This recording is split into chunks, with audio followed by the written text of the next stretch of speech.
Dr. Rajiv Kumar, the publisher Sri Kapila, Dr. Agarwala, Sri Vivek Debroy, Dr. Sanjay Baru, ladies and gentlemen. Always a pleasure to deal with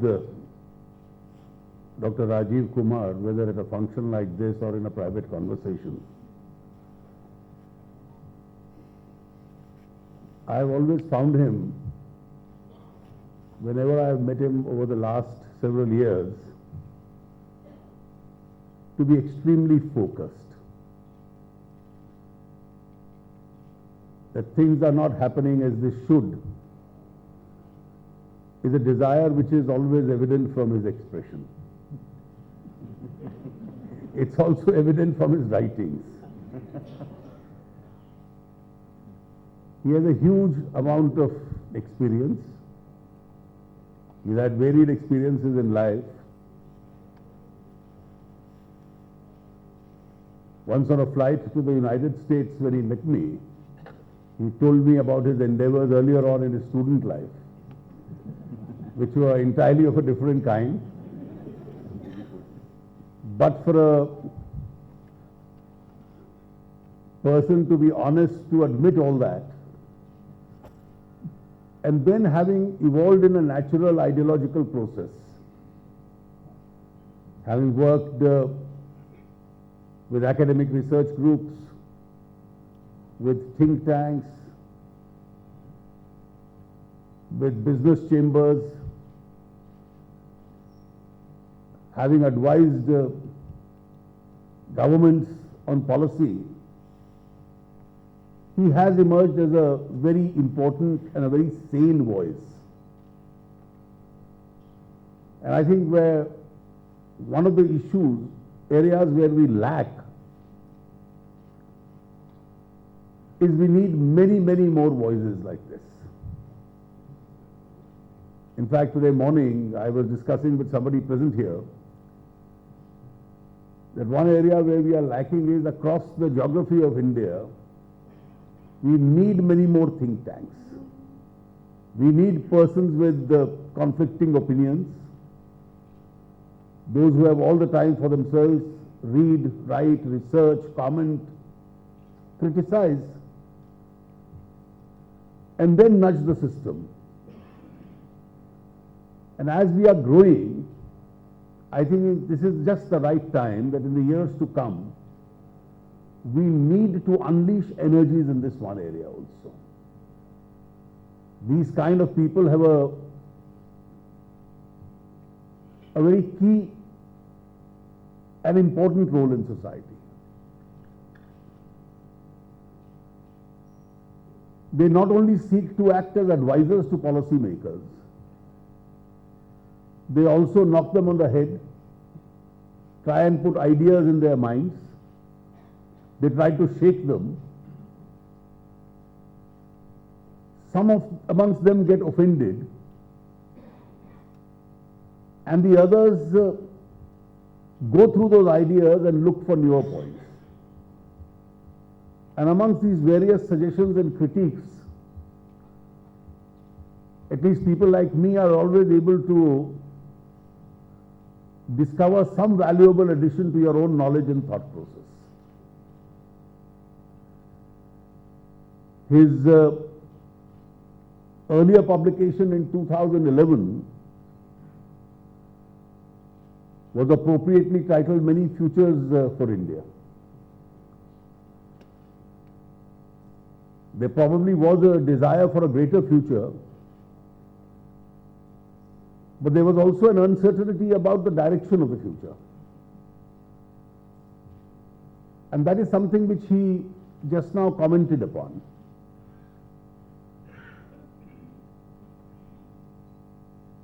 And I do feel what he has expressed in this book and what he said just now is that we've got one more opportunity to respond to these aspirations. And it's an opportunity where we can't afford to fail.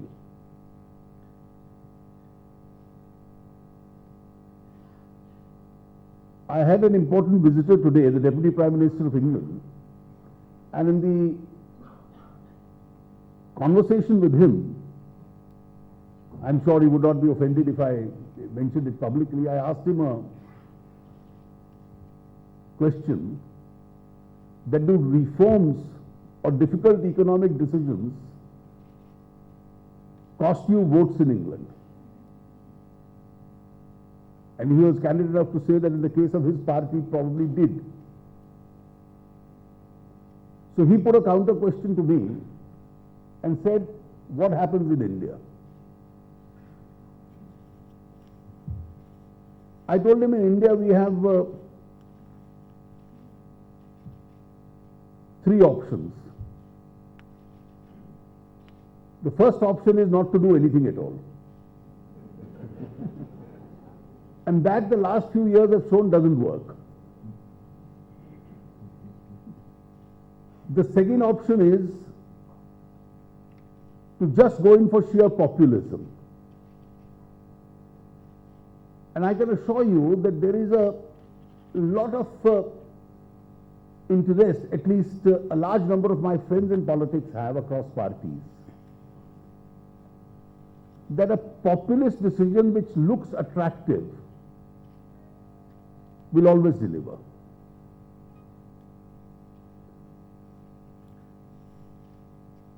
It doesn't necessarily so happen.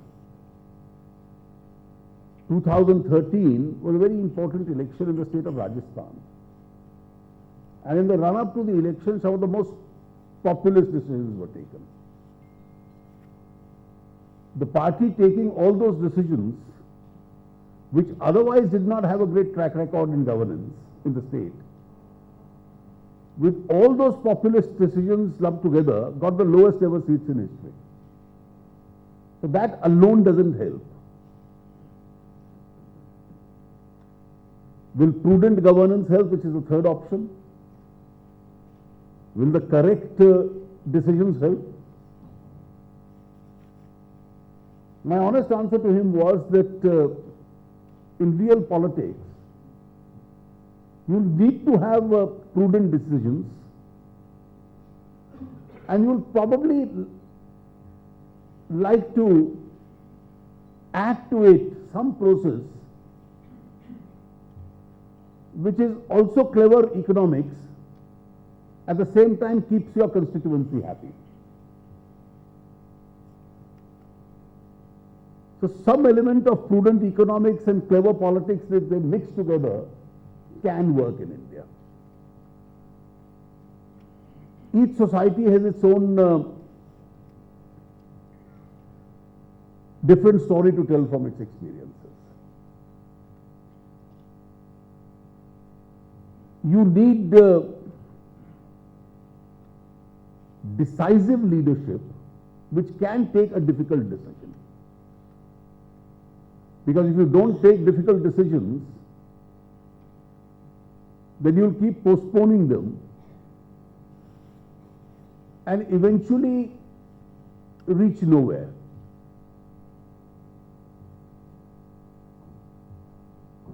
At least in governance,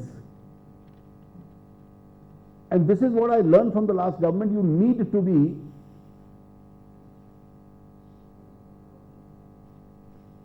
fair and non-confrontationist. If everything is seen to how do I push my opponents and myself in the other directions, then perhaps decision-making environment gets disrupted.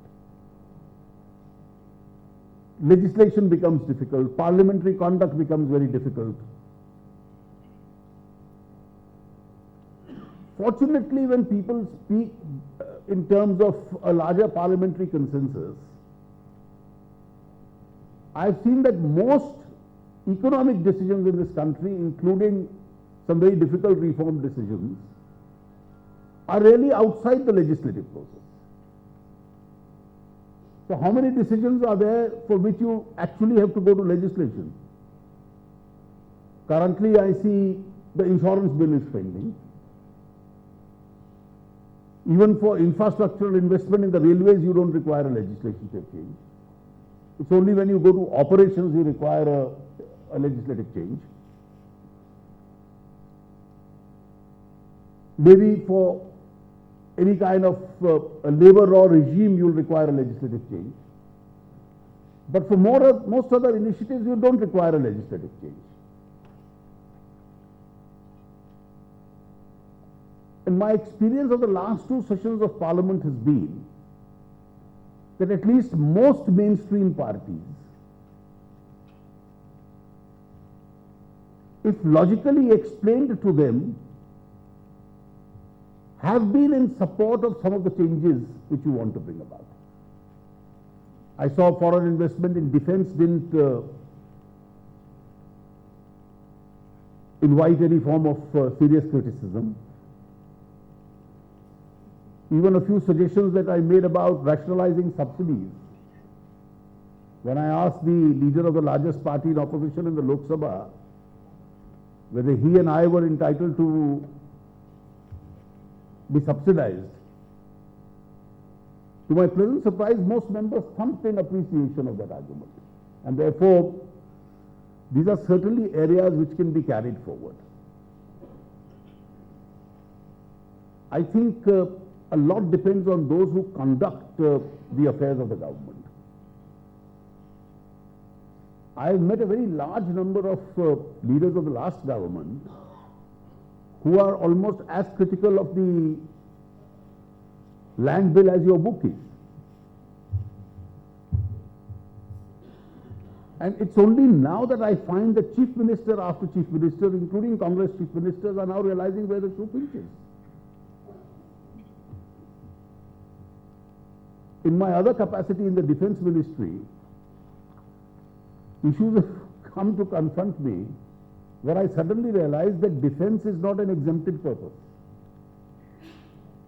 So in the list of exemptions which have been brought out, so if we need to create a new military cantonment or we need some part of a land for a port for the Navy or for the submarines, we have to go through this long process under the Act, which may or may not provide us with land. If you re-examine the law today, national security or defense is not an exempted purpose. It's, however, an urgency provision. So which effectively means during war you can go and immediately, without following the procedure, acquire land, but under normal times for defense and national security, it's not an exempted purpose. I am still in doubt. I have not been able to convince myself after reading and rereading the law whether affordable housing, I am not talking of luxury housing, affordable housing is an exempted purpose. And therefore, if affordable housing is not an exempted purpose, then needing land for that, which is so vital to India's development itself, may lead to a large number of difficulties. Some of the challenges we actually faced are in terms of a negative sentiment. Fortunately, that's going behind us. There are a lot of taxation issues. We've tried to address some of them. To address many others, it's still a responsibility on us. We have to continue with speeding up the decision-making process. And I do believe that Indian economic decision-making has many challenges. Fortunately, within the government, in this government, there are no internal resistances. The support system within the government is strong.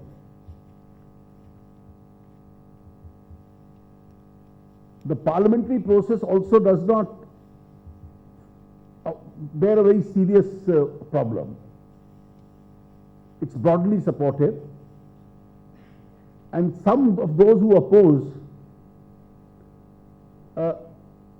really are not able to sustain that argument. I mentioned yesterday in Kolkata in a lecture that I was delivering there that the ruling party in the state was very vehemently critical of increasing for FDI in defense. And when I tried to reason out with their MPs separately, they said, well, our party is in principle opposed to it. So I went to Calcutta and asked them yesterday, what were you doing in Singapore then? So they also realized that they require resources as an additionality of resource required for more and more economic activity. And I illustrate this not to score a point, but really that most people are now realizing the limitations of that. I think the challenge is great, but I would expect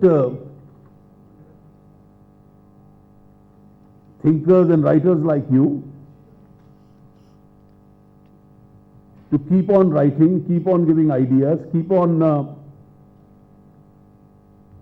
if not criticizing, at least reminding us that we haven't done enough and what's the balanced road ahead.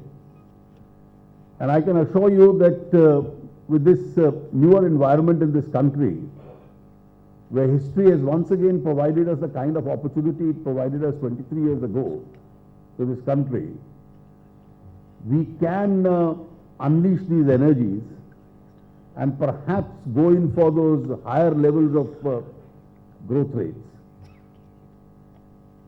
See, even if with the modest levels of governance, we have grown at 8 and 9%, with much better levels of governance, I think we have a capacity to face the deadline which you are setting for us. So thank you very much, Rajiv, for having gifted to us your ideas through this book, and I am sure you will continue to move ahead in this direction. I am anxious to listen to our other two friends today, Dr. Baru, who from an economist went on to become a contemporary historian, and Vivek, who always has something more to tell us that we want to hear. Thank you very much once again.